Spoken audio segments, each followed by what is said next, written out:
नमस्कार दोस्तों, मैं हूं योगेंद्र विकल और स्वागत है आप सबका आपके अपने YouTube चैनल जीएस गुरु विकल में। तो दोस्तों, कैसे हैं आप लोग? लॉकडाउन की अवधि लगातार बढ़ती जा रही है। इस अवधि में अपने समय का ध्यान रखें, समय का सदुपयोग करें और जो भी समय आपको मिलता है दिन में कम से कम 2-3 घंटे जरूर पढ़ें, बाकी समय आप अपने घर में जरूर व्यतीत करें। तो आइए हम लोग अपनी क्लास की शुरुआत करते हैं। देखिए, प्राचीन इतिहास एंशियंट हिस्ट्री को हम लोग देख रहे थे, जिसमें हमने प्रागैतिहासिक काल को हम लोगों ने देखा था। वहाँ से संभवतः हम लोगों ने ये भी समझा था कि बहुत सारे क्वेश्चन नहीं बनते, लेकिन जो भी क्वेश्चन संभावित हो सकते थे उन सबको हमने यहाँ पर देखा था। उसके बाद हम लोग सिंधु घाटी की सभ्यता की बात कर रहे थे। सिंधु घाटी की सभ्यता में देखिए 2 ही टाइप के क्वेश्चन आते हैं। एक जिसकी बात हमने कर ली थी कि जैसे सिंधु घाटी सभ्यता में जो भी स्थल हैं वो किस नदी के तट पर हैं। एक तो जनरल वे, प्रॉपर वे में क्वेश्चन ये आता है, और दूसरा क्वेश्चन ये आता है जो सबसे मेन है कि जैसे पूछेगा कि जैसे मान लीजिए कोई चीज़ बोल दिया कि मनके कहाँ से प्राप्त हुए, मनके बनाने का कारखाना निम्न में से किस स्थान से प्राप्त हुआ है, वक्राकार ईंट कहाँ से प्राप्त हुई है। तो इसकी बात हम लोग यहाँ पर करेंगे। ठीक है, बात करें सिंधु घाटी सभ्यता की। यहाँ पर देखिए इंडस वैली सिविलाइजेशन की हम लोग बात कर रहे हैं।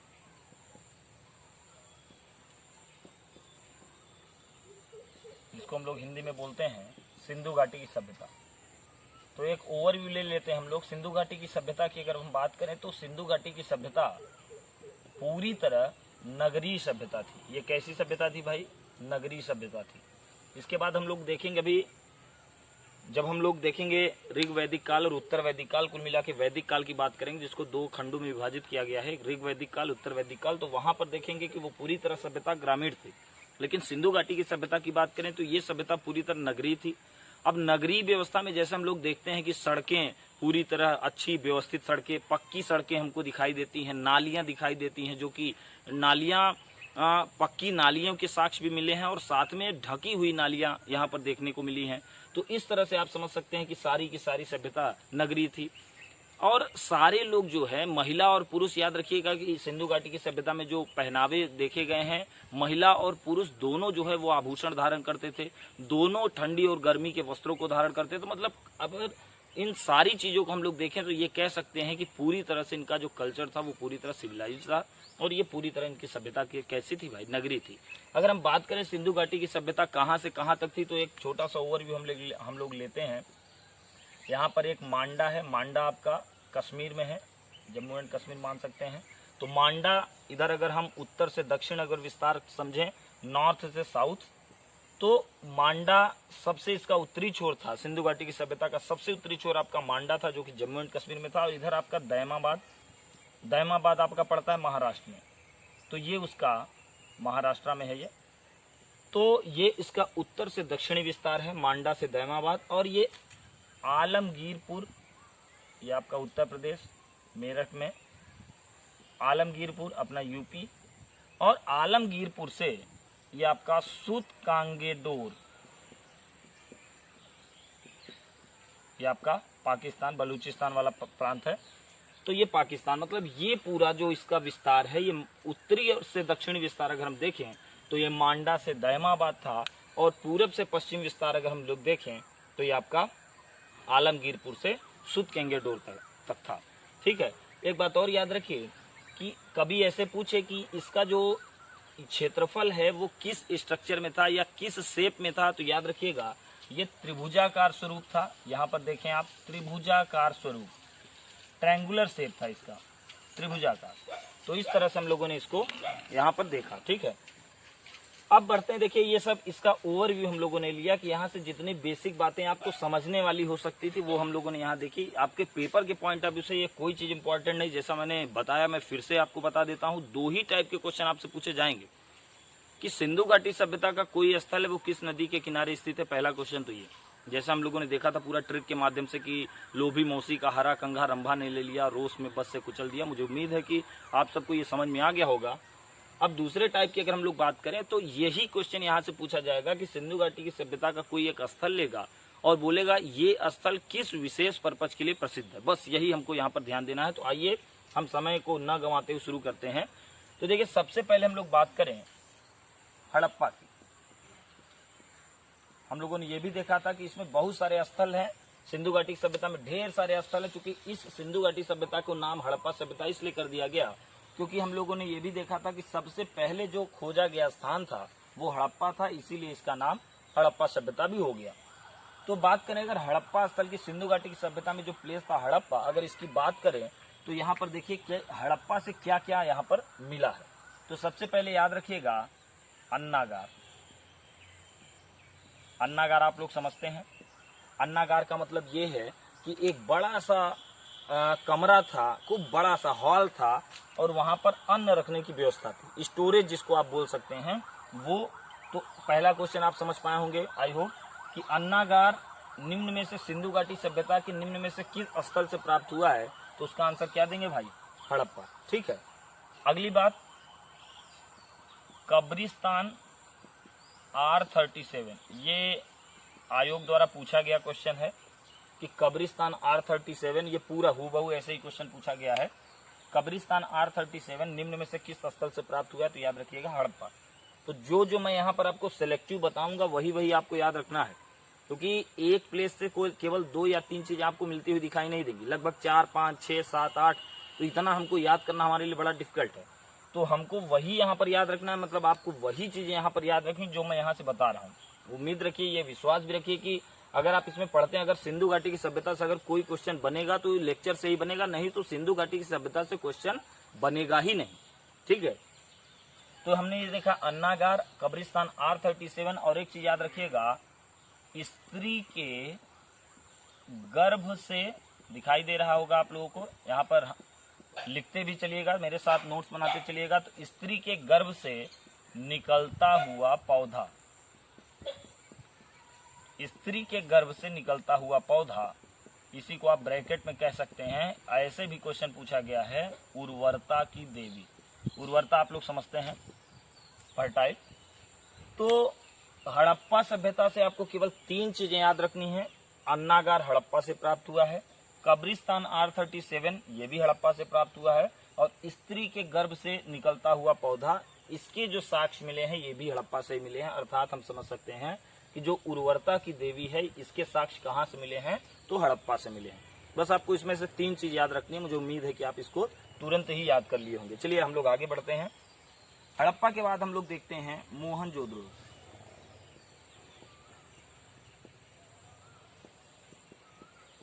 मोहनजोदड़ो, अगर मोहनजोदड़ो की बात करें, देखिए हड़प्पा मैंने आपको क्या बताया, अन्नागार, अन्नागार, तो इससे ही रिलेट आपको कर लेना है क्या भाई, स्नानागार। आप लोग याद करिए, मोहनजोदड़ो फिल्म भी आप लोगों ने देखी होगी, उसमें देखिए वो सीन ऋतिक रोशन जी आते हैं तो खूब बड़ा सा स्नानागार आपको उस फिल्म में दिखाई देता है, तो वहां से आप रिलेट करिएगा, या तो सीधे यहाँ से याद रखिए कि मोहनजोदड़ो से बड़ा सा स्नानागार मिला है। ये क्वेश्चन सब पूछे गए हैं, याद रखिएगा कि स्नानागार के साक्ष्य कहाँ से मिले हैं। और ये अभी मैं जब बता दूंगा हड़प्पा और मोहनजोदड़ो के दोनों के साक्ष्य में बता दूंगा, तो आप देखेंगे कि 90% क्वेश्चन केवल यहीं से पूछे गए हैं। इस चैप्टर में सिंधु घाटी की सभ्यता में अगर कोई क्वेश्चन बनता है तो मेजरली वो क्वेश्चन यहीं से बनता है। तो इधर आपको स्नानागार याद रखना है, और इधर आपको अन्नागार याद रखना है, इधर आपको स्नानागार याद रखना है। इधर हमने आपको बात किया कब्रिस्तान R37, तो यहाँ से हम क्या देख लेंगे, यहाँ देख लेंगे हम लोग पशुपति। तो पशुपति की जो मूर्ति मिली है वो कहाँ से मिली है, याद रखिएगा मोहनजोदड़ो से। आप यूं समझिए कि कब्रिस्तान इधर है तो इसका एंटी इधर है, तो कब्रिस्तान का एंटी पशुपति। आप ऐसे समझने के लिए मैं बता रहा हूं, तो मेरा उद्देश्य किसी धार्मिक भावना से नहीं, बस आपको याद हो जाए बस। तो हड़प्पा से कब्रिस्तान का साक्ष्य मिला है, तो मोहनजोदड़ो से पशुपति के साक्ष्य मिले हैं। नर्तकी की मूर्ति का जो साक्ष्य मिला है ये भी मोहनजोदड़ो से मिला है। और यहाँ पर स्त्री के गर्भ से निकलता हुआ पौधा मतलब उर्वरता की देवी हमने कहाँ से पाया था, हड़प्पा से पाया था। और यहाँ पर हम लोग किसको देख लेंगे, मातृदेवी। अगर जिन लोगों ने भी क्वेश्चन देखा होगा, घटना चक्र आप लोग देख ही रहे होंगे, तो वहां से आप लोगों को पता होगा कि देखिए ये सब क्वेश्चन कितनी बार आए हैं, रिपीटेड क्वेश्चन है कि मातृदेवी का साक्ष्य कहाँ से प्राप्त हुआ है, नर्तकी का साक्ष्य कहाँ से मिला है, पशुपति की मूर्ति का साक्ष्य कहाँ से मिला है, स्नानागार कहाँ से मिला है, फिर ये क्वेश्चन कब्रिस्तान का साक्ष्य कहाँ से, मतलब ये सारे क्वेश्चन बार बार पूछे जाते हैं। तो इसको यहीं पर आप याद कर लीजिए। और मैंने थोड़ा सा ट्रिक के माध्यम से भी बताने की कोशिश की है कि आप कैसे रिलेट करके इसको याद कर सकते हैं। ठीक है, चलिए आगे हम लोग देखते हैं। देखिए लोथल, बात करें लोथल की, तो लोथल याद रखिए सबसे पॉपुलर जो लोथल के लिए है, एक बात क्या है भाई, आप सब लोग जानते होंगे बंदरगाह। तो बंदरगाह के रूप में लोथल आप लोग जानते हैं, गुजरात का स्थल है लोथल। तो बंदरगाह के जो साक्ष्य मिले हैं आपको बुक्स में मिलेगा गोदीवाड़ा, समझ रहे हैं, गोदीवाड़ा। तो इसको मैं इसलिए बता दे रहा हूं यहां पर कि कंफ्यूज मत होइएगा, इसका तात्पर्य बंदरगाह से ही है, क्योंकि क्वेश्चन कई तरह से पूछा जाता है और क्वेश्चन मेजरली यही पूछा गया है कि सिंधु घाटी की सभ्यता में निम्न में से किस स्थान से गोदीवाड़ा के साक्ष्य मिले हैं। तो गोदीवाड़ा का मतलब बंदरगाह ही, ठीक है। तो बंदरगाह के साक्ष्य मिले हैं कहां से भाई, लोथल से। लोथल के बारे में एक खास बात मैं आपको और बता दूं, ये भी क्वेश्चन कमीशन द्वारा पूछा गया है कि निम्न में से किस स्थान के लोग हाथी पालते थे। स्पेशली मैं यहाँ पर बता दे रहा हूँ, याद रखिएगा इसको, तुरंत इसको नोट डाउन कर लीजिए कि लोथल पे रहने वाले लोग हाथी पालते थे। केवल सिंधु घाटी की सभ्यता में केवल यहीं के ऐसे लोग थे जो हाथी को पालते थे, ये इसलिए बहुत इंपॉर्टेंट है, ठीक है। अगली बात अगर हम लोग यहाँ पर करें तो धान के साक्ष्य भी मिले हैं, धान के साक्ष्य, ये सब देखिए काफी इंपॉर्टेंट फैक्ट है, इसलिए तुरंत इसको ऐसे ही, जैसे मैं यहाँ पर नोट्स बना रहा हूँ आप भी ऐसे नोट्स बनाते चलिए। तो धान के साक्ष्य कहाँ से मिले हैं, तो भी याद रखिएगा लोथल से ही धान के साक्ष्य मिले हैं। साथ में याद रखिएगा मनके बनाने का कारखाना,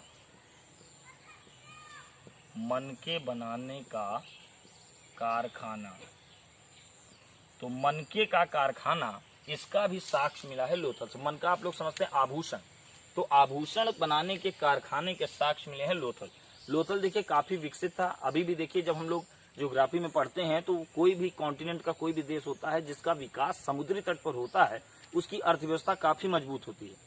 तो जैसे यहाँ पर भी देखिए कि सिंधु घाटी की सभ्यता में चूंकि लोथल जो था वो एकदम समुद्री तट पर था, गुजरात आप अवस्थिति आई होप समझ रहे होंगे, तो वहां से ये इसलिए ज्यादा फला फूला, इसलिए यहाँ पर उद्योग धंधों का भी विकास हुआ। धान उनके साक्ष्य भी आपको दिखाई दे रहे हैं और इसकी अर्थव्यवस्था काफी मजबूत रही होगी, ऐसे भी आप इसको समझ सकते हैं।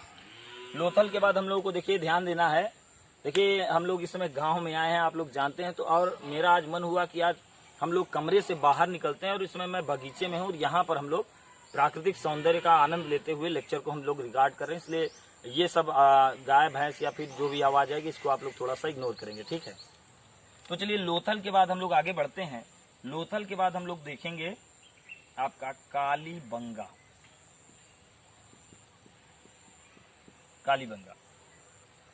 तो सबसे पहले हम लोग देखते हैं कि कालीबंगा का मतलब क्या है।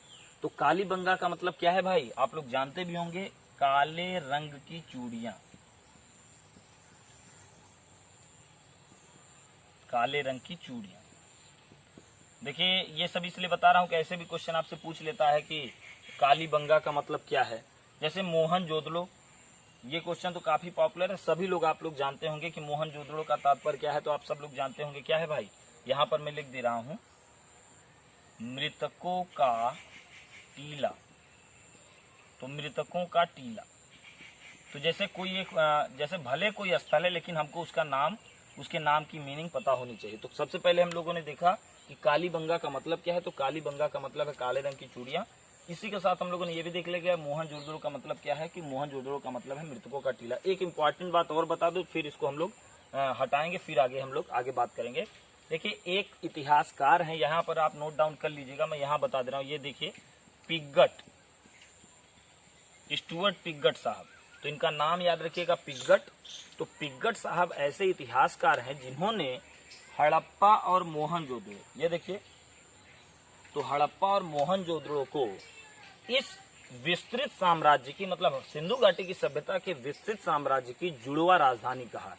फिर से बोल रहा हूं, सिंधु घाटी की सभ्यता जो थी, तो सिंधु घाटी की सभ्यता में हड़प्पा और मोहनजोदड़ो को विस्तृत साम्राज्य की जुड़वा राजधानी के रूप में बोला है पिगट साहब ने, वहीं पर आप नोट डाउन कर लीजिएगा, ठीक है। तो चलिए अब हम लोग इसके आगे देखते हैं कालीबंगा से। भाई अब हम लोग देखते हैं, देखिए यहीं से कालीबंगा से, तो कालीबंगा से क्या क्या मिला इसको हम लोग देखते हैं। तो कालीबंगा से सबसे पहले याद रखिएगा अग्नि की 7 वेदिकाएं, तो अग्नि की 7 वेदिकाएं, मतलब आप समझ रहे होंगे कि हवन कुंड, ऐसे आप समझिए। तो 7 हवन कुंड के जो साक्ष्य हैं वो कालीबंगा से मिले हैं। याद रखिएगा, इसी में सिलबट्टा का साक्ष्य भी कालीबंगा से ही मिला है।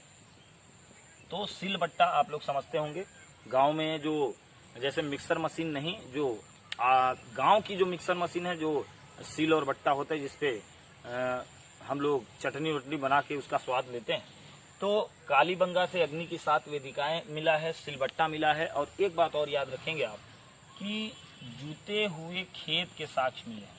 ये काफी इंपॉर्टेंट फैक्ट है जो यहाँ मैं बता रहा हूँ, ये 2-3 बार पूछा गया है। तो ये सीधे सीधे क्वेश्चन पूछा गया है कि जूते हुए खेत का साक्ष्य कहाँ से मिला है, तो याद रखिएगा कालीबंगा।